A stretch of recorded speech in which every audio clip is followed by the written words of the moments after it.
So welcome back to the larger episode which I thought of doing this.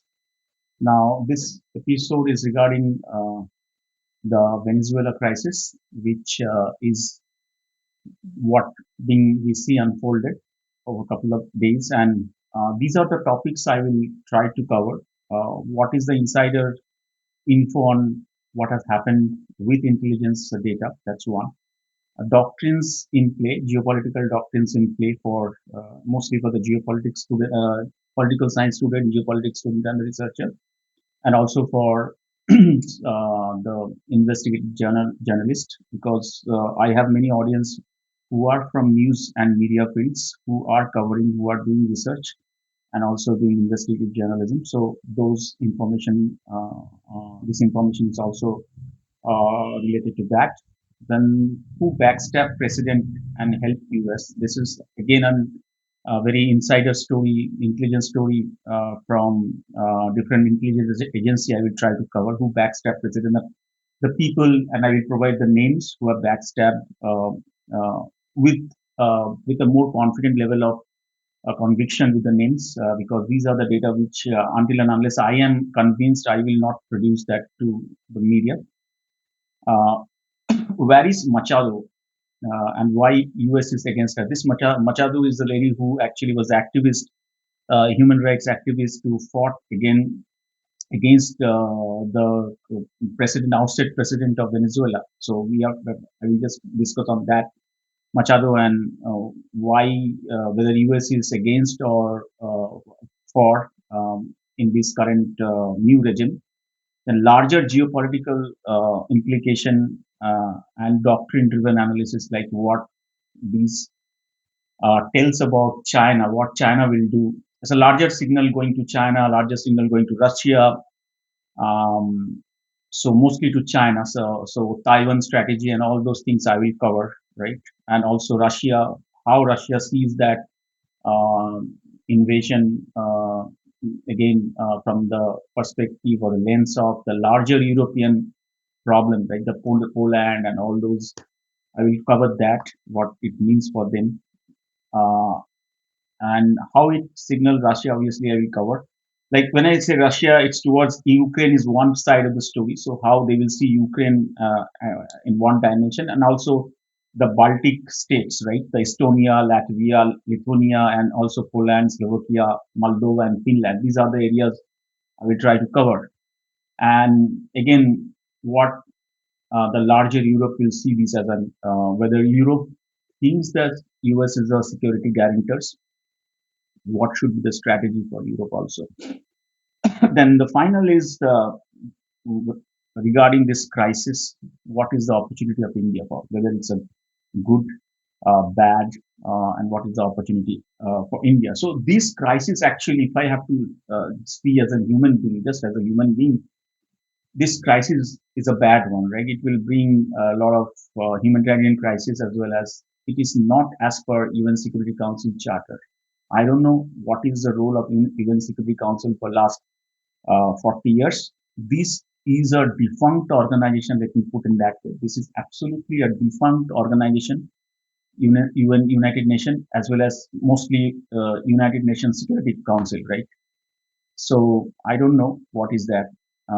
Now, so if I look at from the human perspective, yeah, I'm worried about this kind of invasion, mm, impacting or critical impacting democracies. But India is gaining through this. Actually, India is gaining in multi dimension. I actually briefly highlighted that in yesterday's small video, but at least India is gaining from this entire uh, exercise and gaining from multi-dimensional. So I will explain those, right? So let's take one by one. Let's understand what are the different doctrines, like geopolitical doctrines. Because again, I'm saying my channel is not for the just learners, or maybe the people who just comes here for entertainment. My channel is a very serious channel, which is for researcher and geopolitical military researcher, and also for the student. It is not for the common people. Let me put in that way. So coming to what first part I will take here is that what are the different doctrines, geopolitical doctrines is in play. The first doctrine, the most important doctrine that is being played, which US actually takes that into the multiple scenario like Cuban Missile Crisis we saw in Chile, we saw Venezuela part one we also saw, which is called Monroe Doctrine, right? It is not Marilyn Monroe, it's a Monroe Doctrine. What it says, right? It was actually created by Secretary of State John Quincy Adams from US. So the three criteria, obviously, two more criteria. No more European colonization in Western hemisphere. So that was the first perimeter of Monroe Doctrine, that we will not, US will not entertain any more European colonization in Western hemisphere. So that's one. The second one is US dominance of Western Hemisphere established. So anything in Western Hemisphere will be controlled by US. So these are the primary two objective of Monroe's doctrine, right? And obviously, it is also called the Western. The core idea is that Western Hemisphere is US sphere of influence. External powers must stay out. Now, who are the external power? Like, let me tell you that the whole pretext of this invasion was oil, right? Oil and whole pretext of this invasion was drug and humanitarian crisis. But there was one narrative which was going in the media, which is oil, right? Oil colony. Yeah, oil is a very small part, but the majority of that is China. So US actually invaded or did this gray zone operation only for China, only to counterbalance China. See, if you remember Russia, so one of the aspects of Russia um, invading Ukraine was that there has to be a buffer zone, right? No one can, US should not or NATO should not come and have a forward base, military forward base, right? For I mean that will be a security concern from for Russia. Same things can be kind of explained here, that uh, US will not recognize or not entertain any kind of military or economic bloc in their neighborhood, right? And obviously, China actually invested a lot. There is 16 billion debt that Venezuela has to pay to China, and those debt Venezuela is unable to pay, and how those were actually being siphoned from Venezuela to China is by having cheap oil. That's one. That was one. And there were some security contracts, right? They were getting some security contracts in military in larger American South American region, and those were majority of them, though it was economic in the sense, but it was military also, and that's what the concern. That was the major concern of US. Drug is just a disguise. Oil is another byproduct of the thing. But the major problem, the majority of this entire conflict arises from the China creating a forward base uh, in Venezuela, both military and economic. So that is the first, obviously, component I want to tell, because this doesn't is not covered by media, right? Now, second doctrine which US is taking is regime change doctrine. They actually created the doctrine long back, and CIA has a well-oiled playbook for this, right? They did in this current geography in the Pacific. You have Sri Lanka, you have Pakistan, Imran Khan, then you have Bangladesh, Sheikh Hasina, you have Maldives, not Maldives. Maldives was not done by CIA. Nepal, obviously, Nepal have a very interesting story. Just to give you information, because something is not played out correctly in media. Um, Bangladesh is a story. This entire regime change of Bangladesh was actually orchestrated by CIA and CIA and CIA and ISI. Then China joined in, right? Joined hands. Raw was research analysis wing was left alone in that fight. Then Raw actually invited FSB of Russia to counterbalance that, but it didn't work out. But if you take Nepal as an example, Nepal was going very close to China, and which was bothering CIA. This time, CIA took help from RAW to create that Gen Z protest, right? That Gen Z protest. It was not ISI. It was not CIA was there, but RAW was also there. RAW doesn't want that. They want monarchy-based kind of thing, right? Hindu monarchy-based regime. So that's why Oli was ousted. So that was one piece of information which is not played correctly in the media, right? So, so what I'm trying to say, this regime change doctrine or gray zone warfare. I mean, this is another word in military. They call it gray zone warfare, which is actually optimized and improved a lot. The playbook I'm saying by CIA.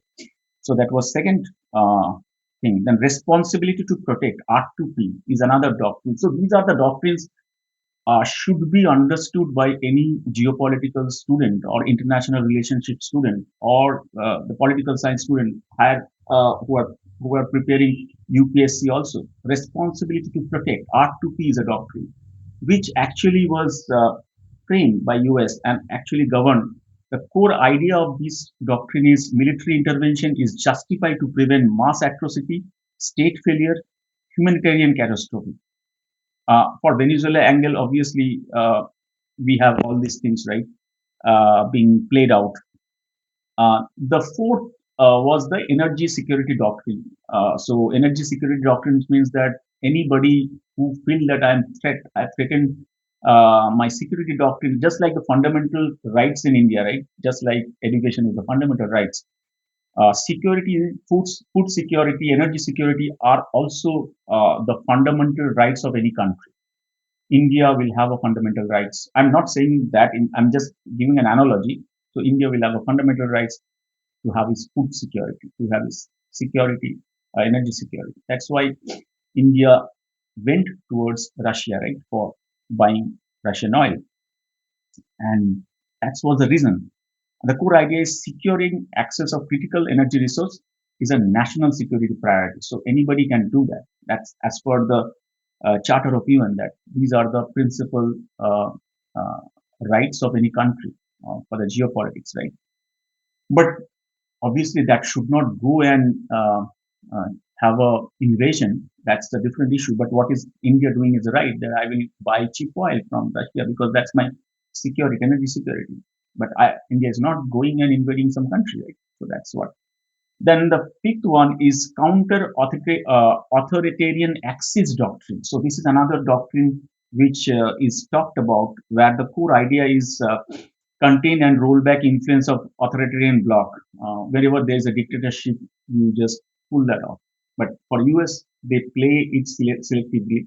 That whenever I see that a dictator is against me or joining another bloc, I will just change the regime, right? So that's what is all about. For Venezuela crisis, the authoritarian axis was actually aligned to China, heavily aligned to China, then aligned to Russia, aligned to Iran. So that was the problem with US, and that's why they actually interplayed this one right now. Uh, I told you that who is the loser in this entire war, in entire invasion? Who is the single country who is the loser? It is China. The greatest loser of this invasion is China, and the greatest winner of this invasion are two countries. I mean, I will not call India as the greatest one, but yeah, more or less the greatest winner of this crisis is Guyana, right? So now I will tell you Guyana because in 2023, this president, which current outside president, was actually was in opinion that I should have or I should invade Guyana or I should manage the Guyana oil fields. Right, there are a lot of oil fields in Guyana, and we got India got lot of access to the Guyana oil fields to do the production and all those things. And there are a lot of 40% demographics of Guyana are Indian origin. So Guyana is a country which actually was benefited by this invasion. India is another country which actually uh, is benefited by this thing in short term and long term, mostly in long term, but short term also. I will explain all those things, right? So these are the two countries which are benefited. Now, what is the Chinese impact? Let's understand what is China's interest and impact. They had, I told you, they had 60 billion total investment, and those are actually unpaid investments. So these debts are actually securitized debt. Venezuela uh, has uh, decided not to pay this debt. Instead, they want to securitize that debt. That what does that mean? That if 60 billion, they will not pay via US dollar or Chinese yuan. They will pay via in kind, right? Cheap oil, give some contracts, defense contracts, military contracts, economic contracts to China, right? And that is a problem because to give 60 billion, to pay 60 billion debt, you have to shell out almost thrice, like almost 200 billion of securities. That's the economy, what economy says. It's not the scope of this video, but if I have a unsecured debt of $100, I have to sell out $300 to create those guarantees, like those guarantees and contracts. So it's a huge loss for huge loss for Venezuela, and we have seen that same thing in China versus Sri Lanka. Sri Lanka was also having a huge debt, and those are being unsecuritized, and that's when India actually intervened and gave that money before the unsecuritization, right? So that's what. Now, what is the problem of China? Like China's impact on. So just hours before Nicolas Maduro captured, a Chinese government delegation led by sorry for the pronunciation, but I'm not good at pronunciation, led by Q Zioki, Special Representative of Latin American Affairs from China, met with Venezuelan leadership in Caracas, right? On 2nd Jan, right? And the timing matters. It signals China was actively trying to preserve leverage, not prepare from regime collapse. So they were just trying to save their asset. They understood that there will, because Chinese intelligence also told that there is a possibility of invasion by US, and they were trying to protect their assets. So they were quickly signing the contracts, right? They were how quickly they can sign the contract so that those securitization will happen of those unpaid dues or unpaid debts. And and what was the other thing? Asset protection, not military defense. They're saying asset protection, not military defense, but we know from the intelligence domain that there's a lot of military defense contracts were also being signed, or also was proposed to be signed, not signed. China core exposure in Venezuela is oil-backed loans, right? They have a lot of oil-backed loans, long-term supply contract, infrastructure projects. China knew it could not militarily deter the US, so the goal was to secure assurance from Maduro, preserve contractual continuity, and signal diplomatic presence. Flag planting. It is called flag planting in geopolitics. Again, you can search in Wikipedia flag planting. This entire strategy is called flag planting, where I know that I cannot deter at least a country like US, China. So what China was trying to do, I will just maintain a lean deterrence. It's called minimum credible deterrence in geopolitical spectrum, and try to secure all these things what I have talked about. So that is what China has lost. A significant loss. China, like I will say that their entire out of 300 billion on security, they have almost lost almost 250 billion. Then their path towards the larger Africa and larger South America path was going through Venezuela, and that was also a problem. Now they have lost that also, right? So China has lost a significant amount of collateral. I will say that there are certain collaterals which can be documented from the perspective of paper documentation, black and white, and there are certain implicit damage that China has actually being inflicted with, right? So that's what I will say. Signaling to Washington by sending a senior envoy. I mean, they were sending a senior envoy because China was reminding the US that Venezuela is not a vacuum, and those are political or geopolitical posture. I mean, those are for US. It is not that much important.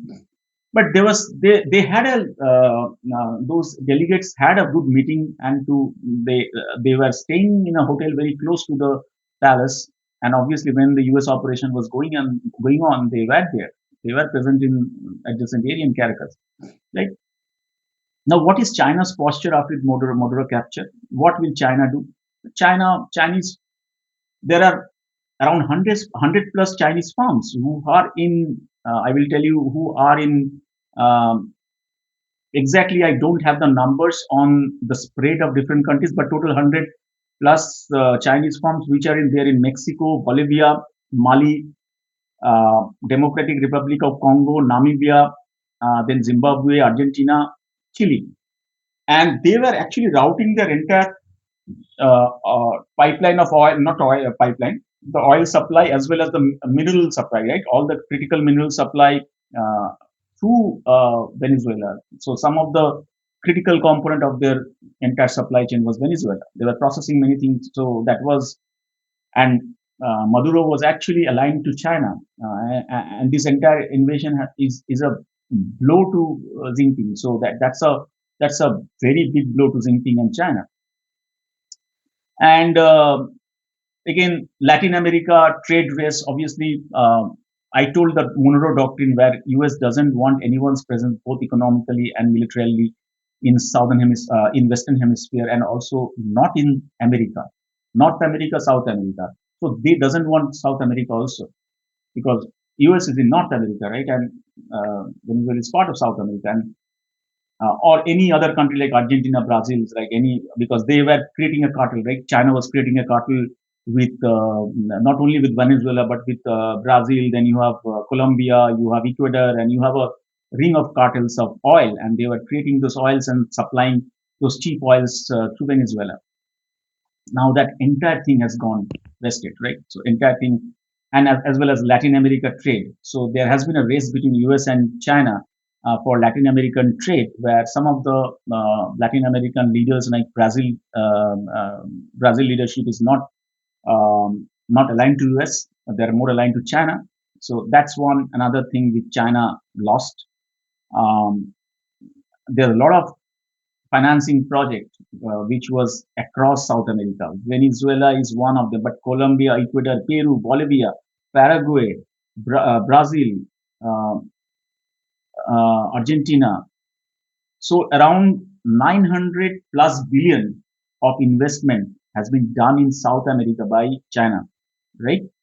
Uh, through One Belt Initiative, Belt and Road Initiative, not One Belt and Road Initiative, through infrastructure projects, and those things were getting, the main entry point was Venezuela. So they cannot come. I mean, the first point of entry is Venezuela. So uh, protecting Venezuela, obviously, for the short term will impact China in terms of logistic and supply chain, but in long term they will invest in other ports, other country ports, and there will be a lot of the. But short term, China is being greatly impacted. This entire 980 billion, they will uh, uh, have a very difficult time to find an alternate supply chain for next 6 months, right? So another important thing, the price of oils will have a problem, right? Or if I have, you have to just see, tomorrow is Monday, and if you see the stock market, you will see there were a lot of fall will happen in stock market because of the supply shock will happen, right? Short term, it is more of a short term, not long term, because long term, US being there and they will manage the oil supply, and there will be a uh, lot of control on those blocked oil, because a lot of oil was blocked by Venezuela. So those will be released, and it will be eased out, right? In 3 to 6 3 months, I'm seeing that, I am understanding that this will be eased out, right? Entire this oil shock. But tomorrow there will be a market fall. I'm predicting a market fall in stock market, compared to in the, and also there's a volatility of price of fuel or crude oil, right? So that's what. Now, what China will do immediately? Immediately, China 0 to 6 months, they will publicly condemn the US action. Just they will do demand non-interference, call for dialogue and stability. Those are more diplomatic, but simultaneously freeze new exposure in Venezuela, activate legal teams to protect contracts. So that is another thing. Try to have a back channel um, to any transition of it. So new regime has come. I will discuss on their US alignment of that regime, new regime. But they will try to have a diplomatic back channel to protect their contracts. So that's a short term. Medium term strategy for China. Chinese political risk is now extreme. US leverage is dominant. Returns are uncertain. Instead, now what they will do, write down some losses. I talked about 250 billion contracts, secured contracts are at risk from the Venezuela perspective, and 980 billion or 900 plus billion of logistic supply chain is impacted. So they will try to write down some losses in Venezuela and some losses in elsewhere. Preserve minimum presence. They will obviously have some Venezuela presence. They will keep some presence. Avoid new capital commitments. That is another way. And they will obviously go for big on other Latin America country like Brazil, Argentina, Peru, Chile, and Mexico. That's a larger, safer economies, and they are aligned to those countries. Like Mexico will be a problem again uh, if they try to go towards Mexico. That will be a problem, right? Now, China will obviously do an infrastructure finance, uh, e- uh, electric vehicle and green energy supply chain, yuan dominated trade and technological ecosystem. So, so that's one part of the story of China, right? Now, what is the other part, the main part of the story? Taiwan. So, this president will actually act uh, as a playbook for China to invade Taiwan. Now, somewhere there is in the intelligence domain, we have a belief that Trump, um, so U.S. President Trump, Russian President Vladimir Putin, and Xi Jinping has actually have a good understanding. Though in this space, I'm telling that there is a China is impacted, but I guess they have an understanding that you keep Ukraine, Russia keeping Ukraine, I will be again dominant in my hemisphere, and China keep Taiwan. I don't know that what how this Taiwan will play out, because China will now be very aggressive on Taiwan, because if some precedent has been set by country, and Taiwan last month US has sold almost 8 billion arms to Taiwan, and that actually angered Beijing, and I feel that there will be a lot of aggression upon Taiwan, and that is the space we have to look out. That's from the China perspective, right?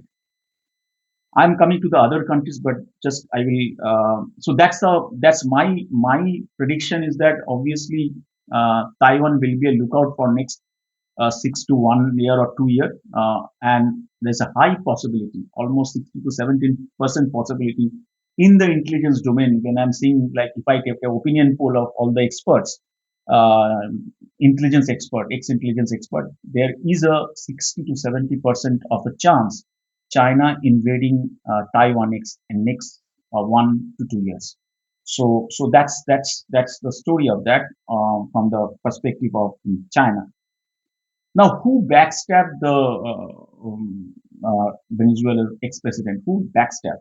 I'm giving you this name from the intelligence source, and this is, you will not get this in any YouTube channels or any media, right?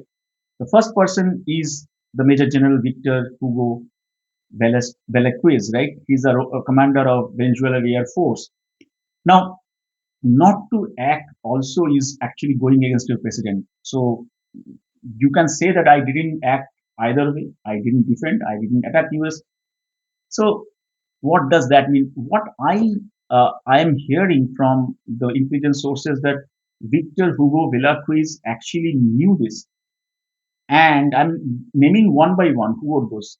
He was the commander, operational authority over all Venezuelan military airbase. Caracas air defense system was blindfolded. Uh, the communication to the palace was blindfolded. The security guard, the national security guard, similar to that in India or India, so who actually protect the palace was actually being compromised. So he is a person who knew everything when it will happen, right? Just like during the operation or before the operation, some of the U.S. media outlet knew about that, and they decided not to publish this news because otherwise U.S. Personnel or the U.S. Special Force personnel will be at risk. So similarly, Victor Hugo Velasquez knew this. Then Domingo Hernandez Lares, who is a National Guard head, like he's the person internal security, air-based perimeter defense, SAM site protection. So though there was a low profile or what I will call terrain hugging profile of the F-35 and the attack helicopters came with a very low altitude. Radar cannot detect. There was some Russian radar and there was Chinese ultra modern radar in the category of Y3. Those radar failed to detect.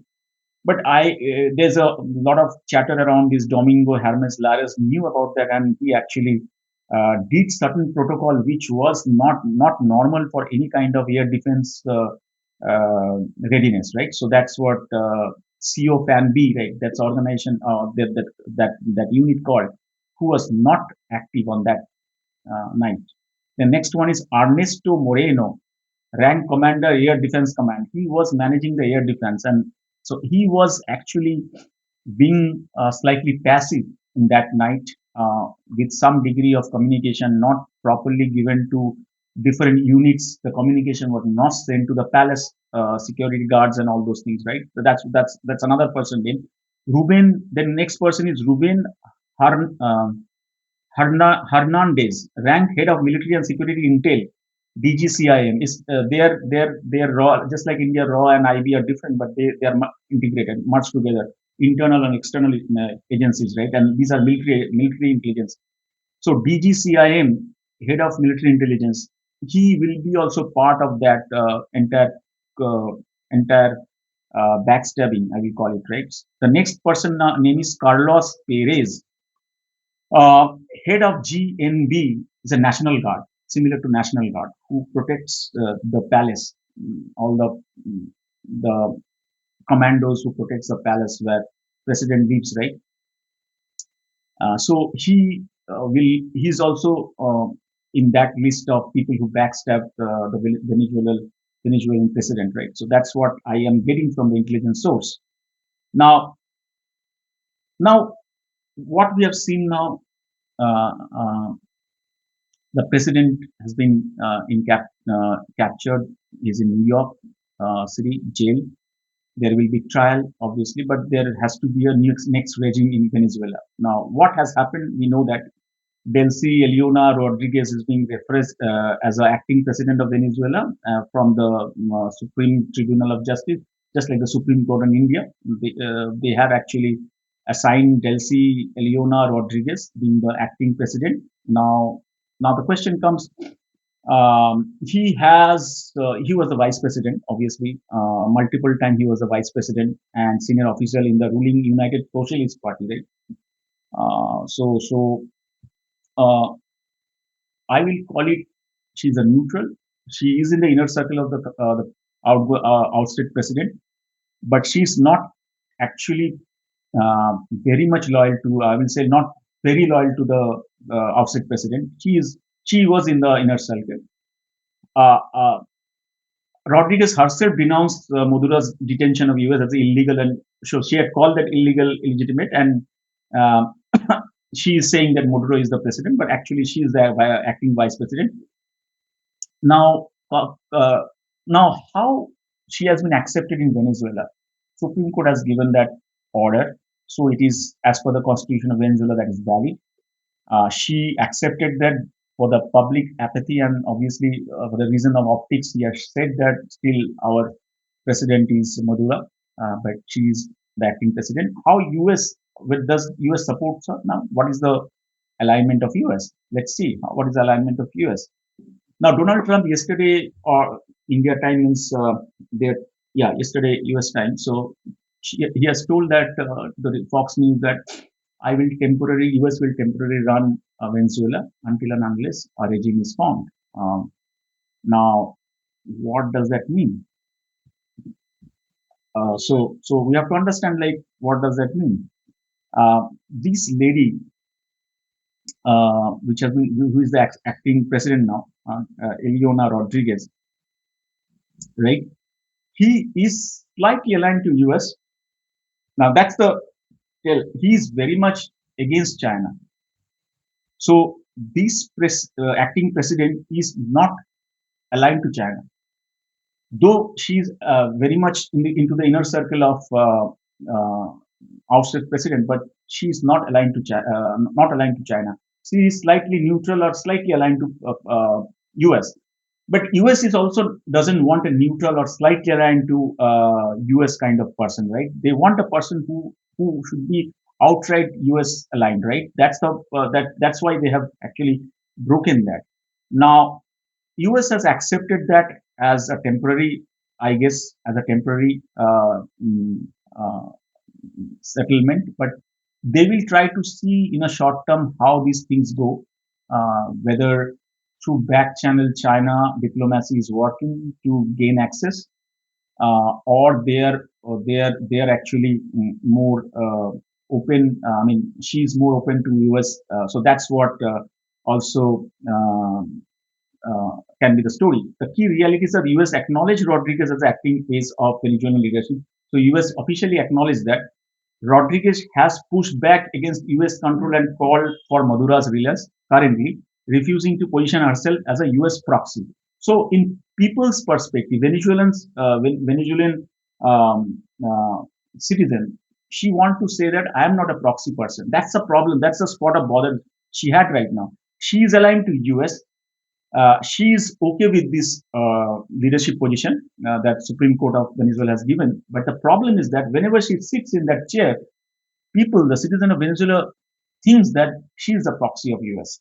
That's the problem. She is unable to accept that wholeheartedly, and that will take time. That will take time, and that's why US is not forcing, and US is giving some neutral statement, not pro Venezuela. I'm okay. I'm accepting her as our leadership, our Venezuelan leadership, or not saying against her. US is very cautious that we want to have a temporary arrangement and then we will see how the transition works. That's the term what Trump said, right? Now, the temporary arrangement, what is that? Whether US, she is the puppet of US, or she will run like she runs a country, but obviously she will weigh balance between China and US, and obviously the internal interest of Venezuela, that should be looked at. So that's a fluid situation right now. We from the intelligence domain have some idea. Our perspective is that US will recognize her and she will align to US as per the intelligence. If you want to tell my point of view from the intelligence angle, she is actually a pro-US person and she will align to US. Though right now she is in spot of bother from the optics that whenever someone goes there, everyone's thinking that she is the proxy of US. That's the problem she has right now. Now, what about other opposition leaders? There were multiple people like Juan Gualdo. Sorry, I just written some of the notes in my laptop so that I don't forget because these names are very difficult to pronounce. There's opposition leader Juan uh, Gualdo was recognized as the interim president by US after he invoked the Constitution 2019. So there is a pro-US opposition leader, Juan Guaido, right? So what about him? Now it seems that he has been compromised post 2019. China has actually has a greater access than US. So that's what I'm hearing from the intelligence network. That recognition ended in 2023 as an interim government dissolved. So he was actually removed, and then this person, Monaco came. Since then, other names like Maria Corina Machado, she got the Nobel Peace Prize, right? There's a lot of issue, controversy regarding that. So Maria Corina Machado is a person, and Trump said that she's very weak to lead that country, and I guess US will not recognize her because she is left leaning. Though US supporting, was supporting her, or personally, Trump was supporting her because he was anti the person, the president who was ousted. But she's not pro-US, or she's not pro-Trump. So US will not support Maria Corina Machado, and that's why Trump is saying that she is very weak in leadership, right? What about Gonzalez Urrutia? There's been discussion also, but none has been formed. But he's actually pro-US. I guess he has a backing from US government. So I guess he's a dark horse. Let's call his name, and I predict him to be a dark horse for the if the current lady is not denounced. This person is the dark horse from my side. His name is Edmunda Gonzalez Urrutia, right? I will give the name in the screen. So Maria Corina Machado is a gone case. If not, China doesn't have any, and obviously other aspect that if Machado has been given the presidency, China will have a very fair access to her because he is a communist leading person, lady. He is communist leading, but that's why he has got that Nobel Peace Prize. So if you are not communist, you will not get any kind of Nobel Peace Prize. So that's a logic, right? Um, Now, what are the other like area of discussion?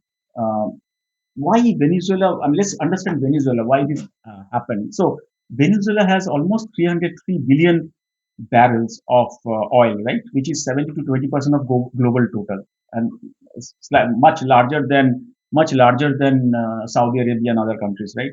They have around 8 to 10% of natural gas, also significant natural gas, and I have that data.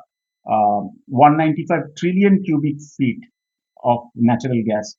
It's a huge, almost 8 to 10% of world. I mean, after Russia, they have the highest, right? They have gold and other minerals, right? Venezuela government claims large gold deposits, especially in Orinoco mining arc. So 8,000 tons of gold, and if you combine everything, new gold, it is around 25,000 tons of new gold, which is being diamonds, nickel, coltan, then copper. These are the minerals which are very rich there. So these are the areas probably which US are interested in, right? Rare earth minerals also there. They have significant. Now, which are the US and Western companies that is getting the blocks from this? Like there will be an economic angle because this entire invasion is also being lobbied by the oils lobby and also by the mineral lobby from US. So who are the people who are getting the contract? Chevron from US. This US oil company is getting 12 new oil blocks, new oil blocks. In fact, the new oil blocks are coming, right?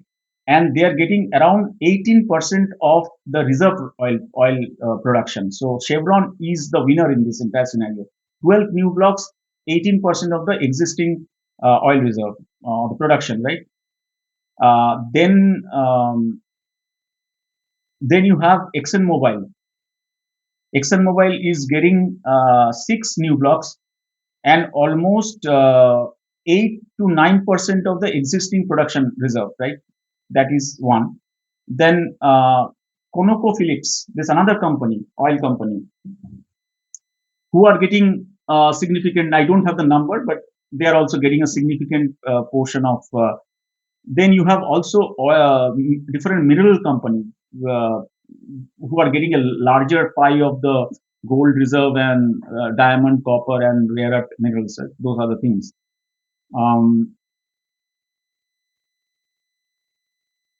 Cathodic projects and gas field licenses. In 2025, US granted a license allowing Shell and Trinidad and Tobago to negotiate gas field like Dragonfield and PDVCA. These are the companies which are getting those contracts for all type of cathodic projects for gas field licenses, right? So this company will be benefited from a US perspective, and Europe. Some companies are from Europe. then unsettled assets involving US entities. So US legal system is handling a sale of or auction of Venezuelan assets like Citgo. There's a significant larger Citgo. You have a company in US. I don't remember the exact. They have a lot of stake in this Citgo buyout, right? So this is another area which was drawn interest from companies like Gold Reserve. Okay, yeah, this Gold Reserve Deliner Energy. So this is a company which is actually very much interested on Citgo buyout, right? So that's how we know. And there are a lot of financial industrial partners like Koch, Siemens. They largely wants the deal, and they are negotiating with U.S. government and also with. Currently, they will negotiate with the Venezuelan new president. Um, so this is uh, all about what US will get, right? Again, be in mind that oil minerals are secondary. The primary is to stop China going towards South America or conquer South America or have. So US is always uncomfortable. So Cuban Missile Crisis came like that, right? The similar reason that you cannot have a military base near US mainland, right? Same thing applies for Russia. You cannot have a NATO base or American base in the neighborhood of Russia, like the Ukraine conflict. The same thing China can say that you cannot have a military base like Taiwan or support Taiwan in military aids, which is very close to China. So all these are connected. So China will play their cards. Let's see how that goes in. But Taiwan is will be a big issue right now. Apart from, I mean, come to Russia now. What Russia is thinking about the invention? Immediate impact. Prove that they will try to do a diplomatic warfare, saying that Washington will use force again, and they will also yes, there are these are deterrents. I told yesterday also these are deterrents. US is also using these as a deterrents for Colombia, for Brazil. Not Brazil. Brazil is a huge country, difficult for Brazil, but mainly for Colombia and Ecuador. So this has a signal to Colombia primarily. Next can be Colombia. So US might think that okay, let's go to Colombia now. Similar profile, similar thing, and they will try to, and then the Ecuador. So that's also another strategic imperative for US. Now, what Russia will think? Prove that Washington will use force again. Obviously, they're referring to Colombia and Ecuador and Brazil. Um, Humanitarian of Russia deterrence in Western Hemisphere. So again, that Monroe Doctrine. I'm coming to Monroe Doctrine again because Russian Cold War was fought on that doctrine that I don't want any non-US ally warship in Western Hemisphere, and the Cold War went on for years, right? Monroe Doctrine. So we have to understand the history and the doctrines. Otherwise, you can go to any channels, right? There are multiple channels. They will not explain all those things. They will create shorts, and there's nothing. I mean, there's no value. I mean, there's no depth in those analysis, right? So, likely Russian action, accelerate Ukraine invasion. That's the primary perspective. Arms transfer, increase arm transfers to US adversary. Iran is primary. So they will do an arm transfer to Iran because the next from the Middle East side they will US try to do a regime change on Iran. So they will Russia will try to help Iran on that, right? China will also do that. Uh, Covert operation in Latin America and Africa. There will be a lot of covert operation from Russia in Latin America and Africa because now the game is significantly up, right? China was slightly managing that, and Russia was behind that. Now US entered that field, and there will be US versus China versus Russia. Though they are friends in television, but obviously everyone looks the country's interest first. Right? That's the problem. Russia cannot stop the US in invasion, so it will retaliate elsewhere, and where they will retaliate, where they will invade. Now, what are the next goal of Russia? Um, so medium term, obviously, Russia pivots fully to spoiler strategy, deepen coordination with Iran, North Korea. These are the two countries where they will deepen their military coordination, pushes instability in Eastern Europe, then Sahel. and Middle East. So these are the three regions where Russia will try to uh, create certain conflicts to destabilize the military defense complex of the US. So that's how will that happen. Um, there will be obviously there are certain countries which US will Russia will see into that. Um, Obviously, I talked about the Baltic region. I talked about the Poland. I talked about let me see. I talked about these are the countries where uh, Russia will try to invade or not invade. They will create conflicts. Baltic states, that is Estonia, Latvia, Lithuania, but the Poland and Moldova, these are the two countries where Russia will try to create conflicts. Poland, Moldova. Slovakia, Finland is fine. Finland is again are different, but that will not. But I believe that Poland and Moldova will be the next thing for Russia, right, to invade or to have conflict, right, whatever be, because these are the precedent which US is setting, and this will impact their entire geopolitics of the region, right? Europe and also to other region. Um, then coming to the obviously Russia is China is another area I have to discuss. I just briefly discussed on China. What will be the China's overall thing? I talked about that there are billions in loans, oil-backed bills at risk. So that will be a problem. They will try to preserve those things through back-channel diplomacy with the existing or the new regime. Rewrite economic contract by force. That is another way that China will do. China will not confront US military over Venezuela. They will not do that. They will absolutely not do that. Instead, they will recalibrate. So geopolitically, militarily, they will recalibrate, but they will not confront. The strategy will recalibrate, not confront. Right? Medium term, what is the Chinese strategy? 1 to 3 years. The Venezuelan strategy, obviously.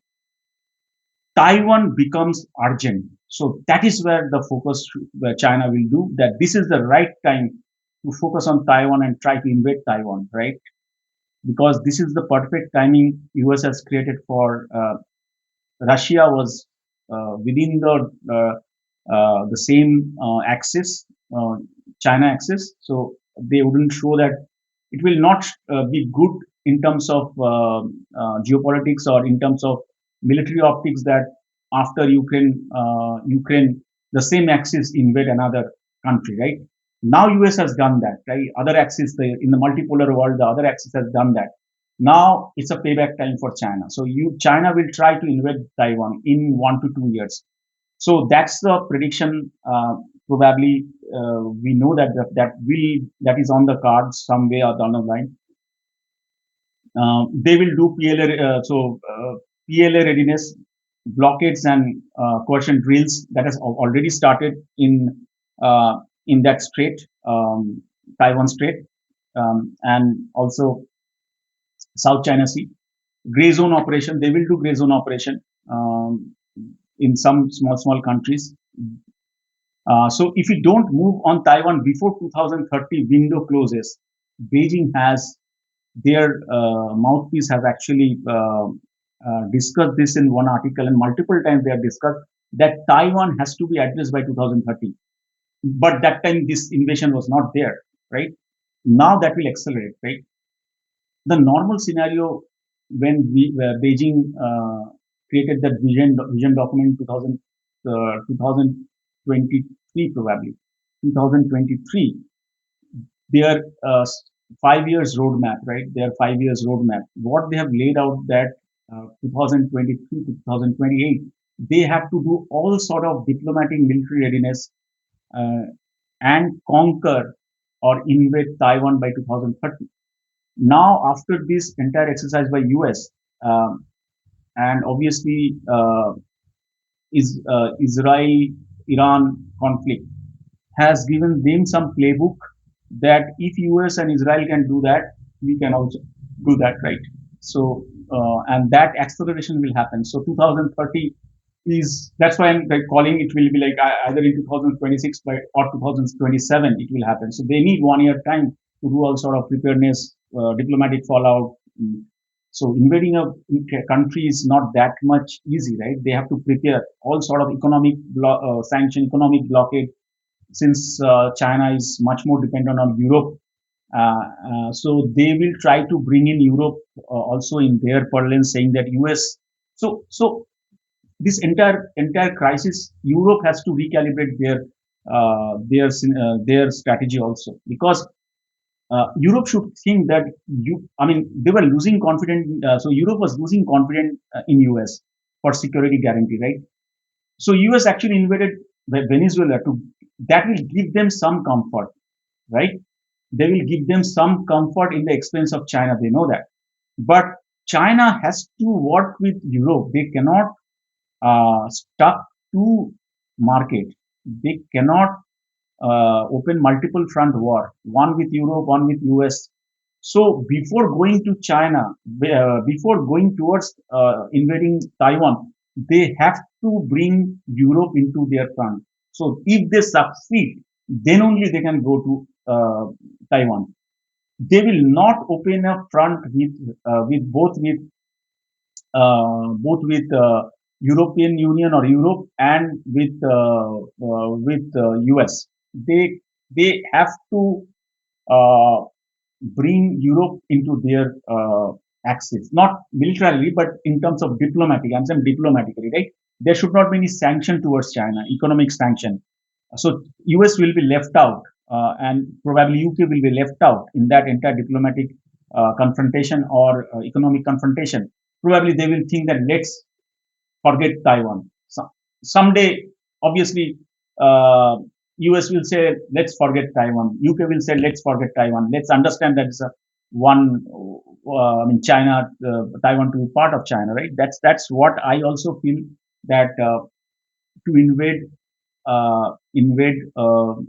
there is a like high probabilistic possibility that China might open like invade Taiwan in next 1 to 2 years. But before that, they have to do all the diplomatic recalibration, military recalibration, and also the economic recalibration.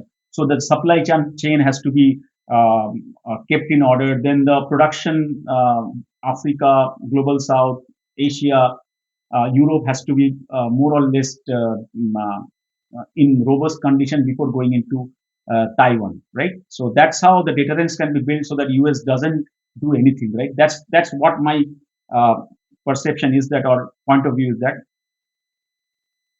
Uh, so now China, in the financial energy decoupling, China will speed up yuan-based energy trades with Africa and also with South America. Non-US shipping insurance, that will increase. Strategic petroleum diversification they will do.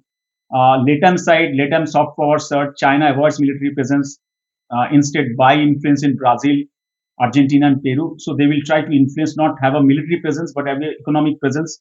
Position itself as a non-interventionist partner. So that's what they will do in LATAM, right?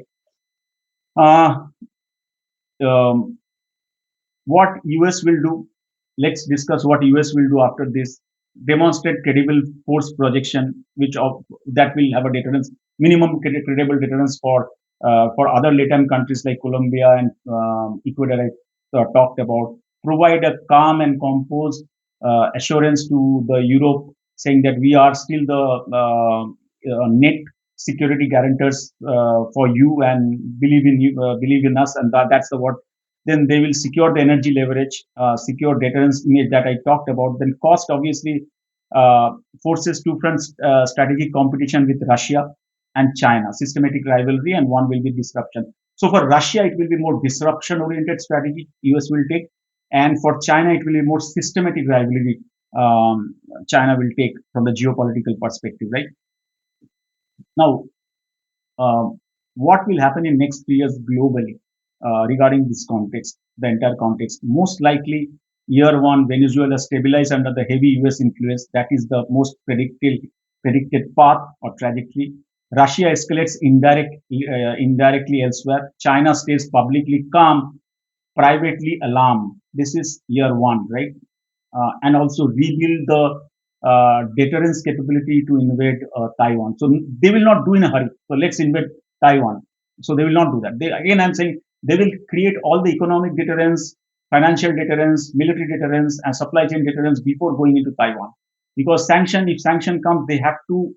They don't have oils, right? They are dependent on oil. They are dependent on many things. They are export oriented. So they have to understand that they cannot open multi-front war. So year one, they will stay calm and create all the foundational framework for deterrence. Year two, realignment phase. Global South splits. So global South splits. Some align closer to US, some other hedge towards China. So Africa, if I take Africa, some African countries will align towards China. Some African countries will align towards US. If I say South America, some countries will align towards China, some will align towards US. This is for year two. Oil market stabilize, but political risk premium rises. So that's the cyber and economic warfare intensifies. That will happen. Obviously, that will happen. Hybrid war, because when there is a conflict, gray zone conflict, and there's no direct conflict, military conflict. Obviously, the cyber crimes and hybrid warfare, disinformation, and all those things will come. So that will happen. Year three, I'm calling it as a year three confrontational threshold, right? One of these becomes likely. Taiwan crisis, blockade, or escalation. So this is I'm predicting year three. So after 2 years. So yeah, 1 to 2 years I talked about, but at least China needs 2 years to prepare for full Taiwan blockade, right? Ukraine conflict widens, Middle East proxy escalation. So Middle East will be again a burning spot for all these things. Venezuela becomes the opening move, not the end game. That's my prediction. Core strategic insight, most important. US intervention in Venezuela doesn't end instability, it distributes it globally. So what we are thinking that seismic effect will actually distribute globally, multiple geopolitically, diplomatically. Again, I'm saying that Russia will disrupt the disrupting force. Russia will be the disrupting force in Iran, in Africa, in Latin America. China will accelerate. So China will consolidate and accelerate all their deterrence in global South and also in Europe. US commits to long-term competition, so they will now have a large abuse. These has set a axis. This is a real axis. Middle East was a problem, then Ukraine was a problem, but this is where China is being hit most, right? So they are burnt like anything in this Venezuela crisis. Their entire African and South American dream is being shattered for short term. So they are bruised and badly hurt. Now they will try to build a competition with US. So there will see a lot of competition with US in both economic terms as well as in terms of trade, in terms of the security, different type of security, be it energy security, be it food securities and all other things, right? Immediate impact. Let's now discuss what is the impact to India. Indian impacts in terms of oil price is short term. So we'll see a lot of volatility in oil price. We'll see a lot of volatility in the stock price. So tomorrow's prediction is the stock price will go down, and there will be a lot of volatility, right? So energy and security oil price. Venezuela holds the world's largest proven oil reserve. So this will have some impact in Indian refineries, though we are very less, we are much diversified and we don't depend on Venezuela. But there will be certain degree of problem because ONGC Videsh and there are a lot of IPCL. They have a lot of refineries in, not refineries, they have a lot of reserves in Venezuela. Those will have some impact. So higher oil price will happen in the short term. Then what will happen? OPEC plus market volatility. Venezuela output changes affect OPEC dynamics. So OPEC the US tilted settlement could increase supply later. So there will be some problem with OPEC supply. Middle East, OPEC means whatever we have the global oil conglomerate with US and Middle East, and there will be certain degree of calibration into that. And India must prepare for this volatility, not direction. So there will be volatility, but we don't see that it will go very far. So there will be a range in volatility, right? That's what I'm trying to say. Because supply will be calibrated. So US will get that reserve tried. There was some block which was not being released by Venezuela president. Those will be released to ease the pressure on supply. They will ask Saudi to increase the pressure, supply. uh, Russia will stop the supply. So there will be some recalibration between OPEC and the other oil axis. So there will be some degree of fluctuation. Uh, then what? So what are the things which are present? The Indian companies which are present: oil and production exploration. ONGC Bidesh is present in San Cristobal and other blocks. Um, Active but constrained by sanction. Uh, then you have crude oil imports, Reliance and other with restricted US license. They are being given permission and large amount locked due to sanction regime. So when this new regime comes, which is likely aligned to US, slowly you will see it's good for India. It's good for India because China is being just pulled, being cut out from everything like influence. And some of the companies in those Indian oil companies and other companies will be given a license which were in the running in the sanction zone. So US will lift those sanctions, and so that ONGC, Reliance, and other companies, not only oil companies, mineral companies also will get larger pie. Right now, the total trade deal with India and Venezuela is 2 billion. So I will that will go up. Uh, uh, then what is good for India, right? China is one of area because this license contracting will happen just like Guyana, and so we have a significant contractual agreement with Guyana on the oils and also on the critical mineral. Same thing will happen with in Venezuela. So India will get a larger pie. US will ensure that India gets a larger pie, and obviously there will be something that we'll discuss in the trade deal negotiation also. And we see this trade between Venezuela and India go up, uh, and also um, then global South credibility boost. India will great because India has whatever diplomatically Ministry of External Affairs has said is very neutral, pro-neutral, which is the correct stance which has been provided by Indian government. So India has no colonial baggage in Latin America. That's a great advantage. So India doesn't have colonial baggage in Latin America, and that's the greater credibility, right? So that will add value. Uh, can project itself as a non-interventionist development partner, which China is not. So China has developed debt-based economy, so they will try. India will have an advantage, a voice for sovereignty and stability.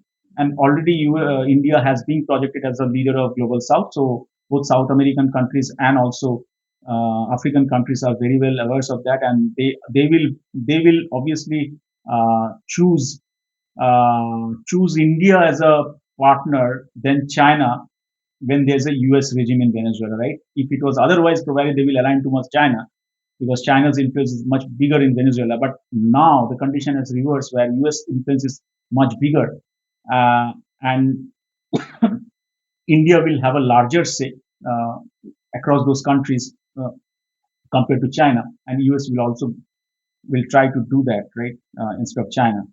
Strategic hedge against China, US. So India will become the strategic hedging against China. That's what I'm trying to say. China has deep debt energy exposure in Venezuela. If China retrenches to cut losses, India can selectively step in. So all these contracts, which are debt contracts, so India will securitize those. India will get those security contracts in cheap price, right? China, if we have a regime which is not pro-China, so those security contracts will be transferred to India at lower cost, and India will be benefited by those, right? So also non-sovereign revenue-linked projects; those are also non-government projects, non-sovereign projects. India will be benefited by those, and these are the things which India must avoid: publicly endorsing regime change or foreign intervention. So. Though the Ministry of External Affairs communication is very neutral. They what they said, we are concerned about this thing. We should have a dialogue, and we are worried about Indians. That what they said. They have not said that in like China or Israel, Iran or Russia, right? We condemn this thing and we are against these. This is hegemony of US and all those things. India has not said. So they are quite they are publicly not endorsing or neither they are denouncing this entire exercise by US. Then next one is entering Venezuelan asset during legal uncertainty. So India will wait.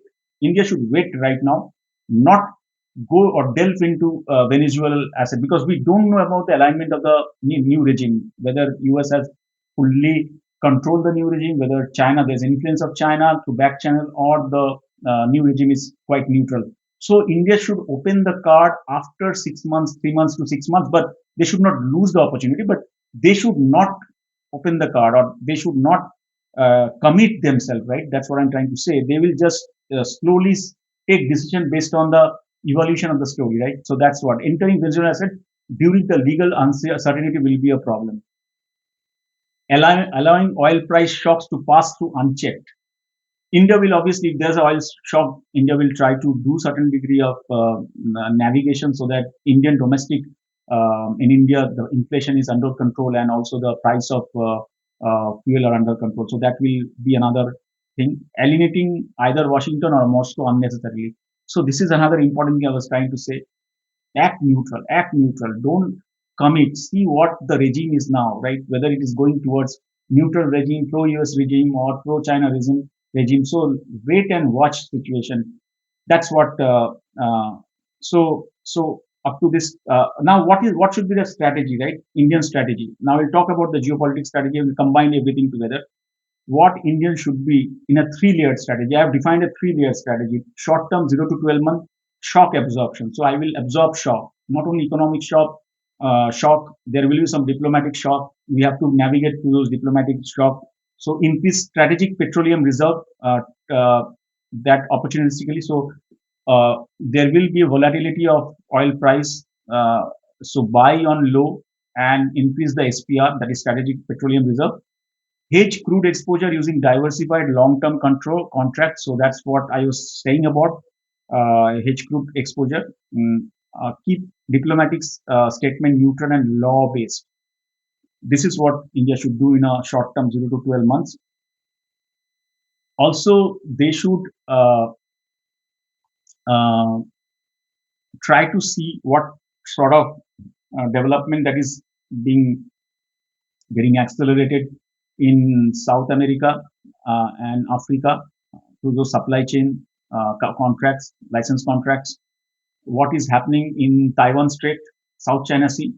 That is also India should look in this 1 year thing, and obviously I don't think so. China will open a war front against India.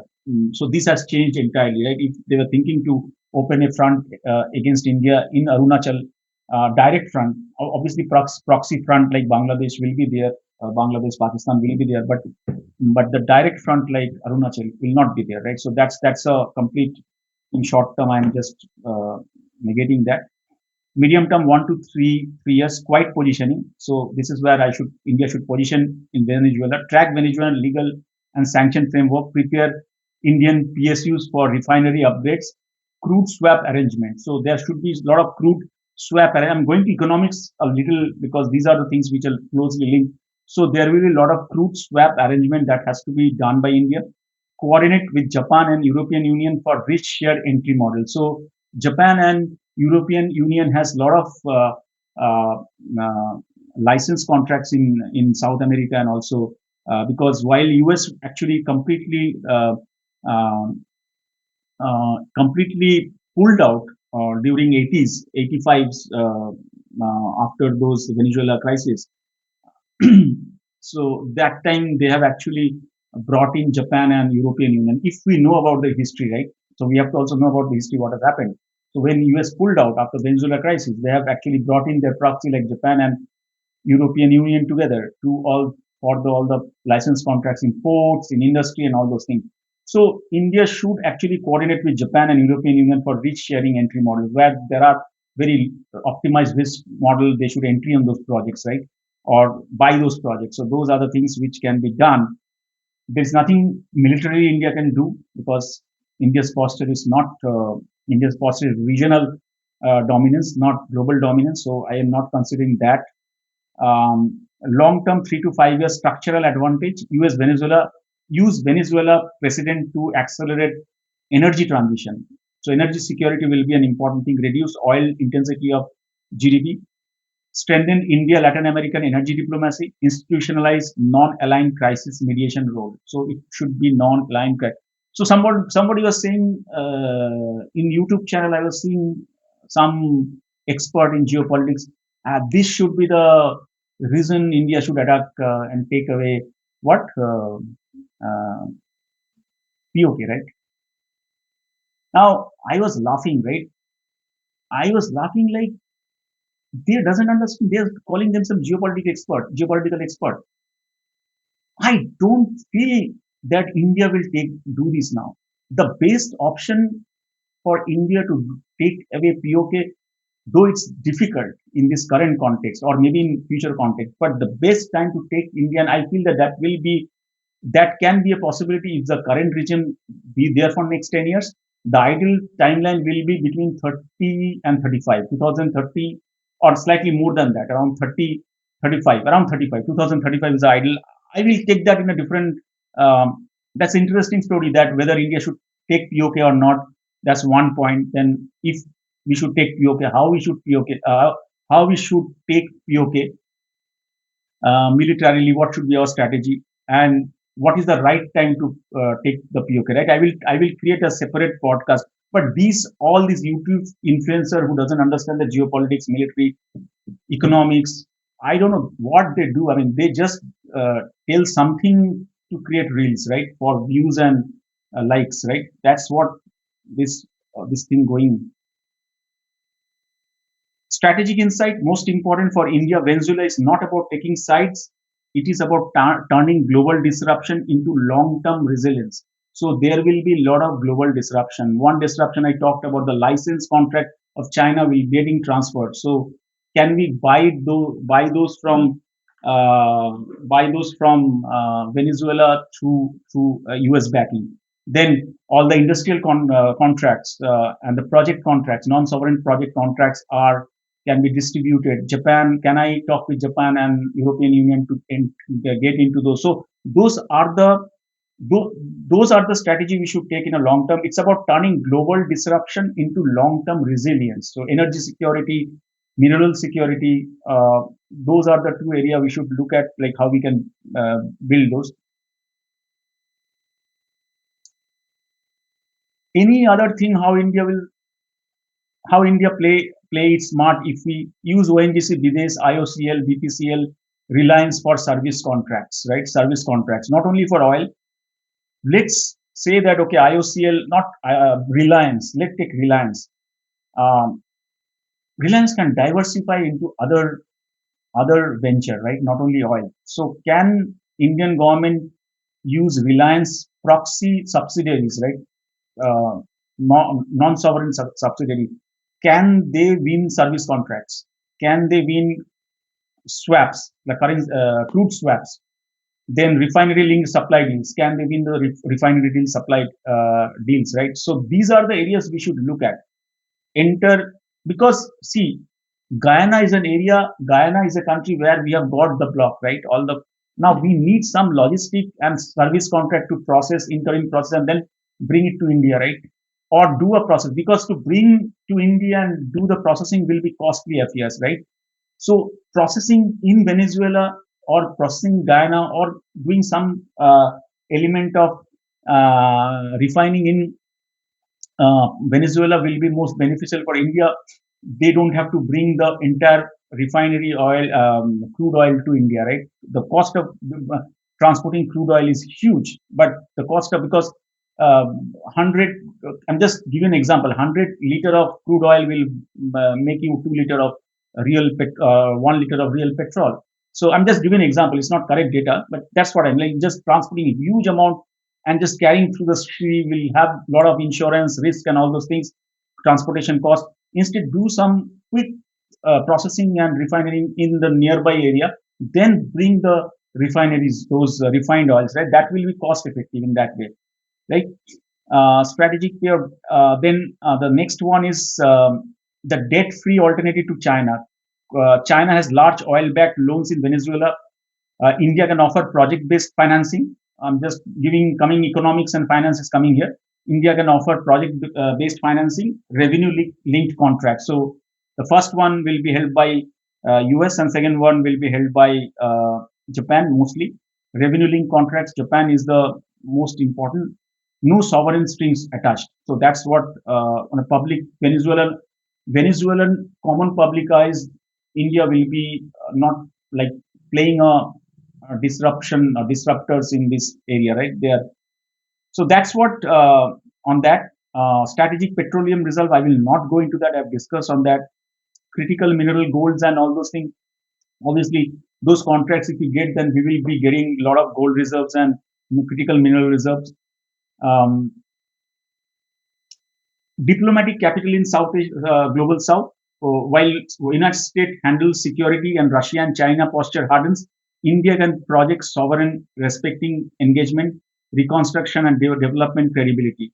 So I'm talking more from the Latin America, Africa, but BRICS adjacent sites, right? So while US cannot position itself into the Latin America because they always positioned as aggressor, like people.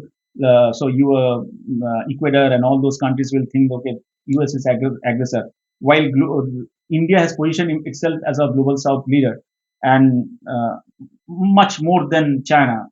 China has a big pocket, and they know the debt type of story. So India will be in a more net security country for LATAM and also for South America, the global South. I'm saying. So that's so. So that's what I can again more of a strategic. Should I talk about practical three-phase India playbook? I don't know whether it goes much deep or not. Three-phase, again, the three-phase strategy. I've created three-phase India playbook, which is phase one, stabilization, 0 to 12 months. Neutral diplomacy, number one. Number two, energy hedging and speared strategic petroleum reserve fix. Track sanction licensing. So these are the phase ones. Phase two, 1 to 3 years, positioning, service contracts in oil and infra, reactivate stalled ONGC Videsh assets, mineral feasibility studies. Phase three, consolidation, where long-term crude supply deals, downstream refining partnership, and India Latin American energy corridor. So that can be the playbook of India. I'm not putting any diplomatic, I'm not putting any military uh, uh, axis because India will not go into LATAM. Uh, India is India's military posture or the doctrine is much more regional. I don't think so. India never or will have any vision on going global.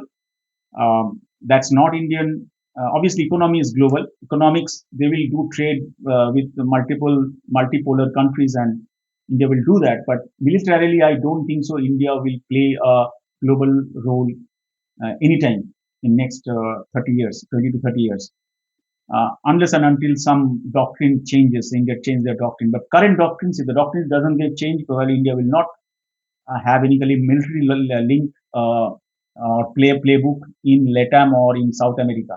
So US also know that, right? US understand that, and also that's why US will bring India because India will not have any kind of sting attached from the military perspective. So that's how I will end. Just write in my mail delta-doctrines at gmail.com.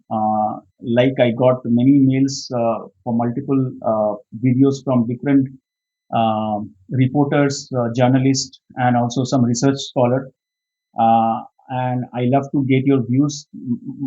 I might be wrong in my analysis, and to be honest, like I can send my research data, the OSINT data, to you guys uh, uh, for mostly for the research, and you can use that free of cost. Mostly my shout out to those investigative journalist from South India. Like, I know that there are few people who are doing investigative journalism. I love to help you out in terms of data analysis and providing you with intelligence data. So just give me a shout. You know my mail ID. And thanks for watching.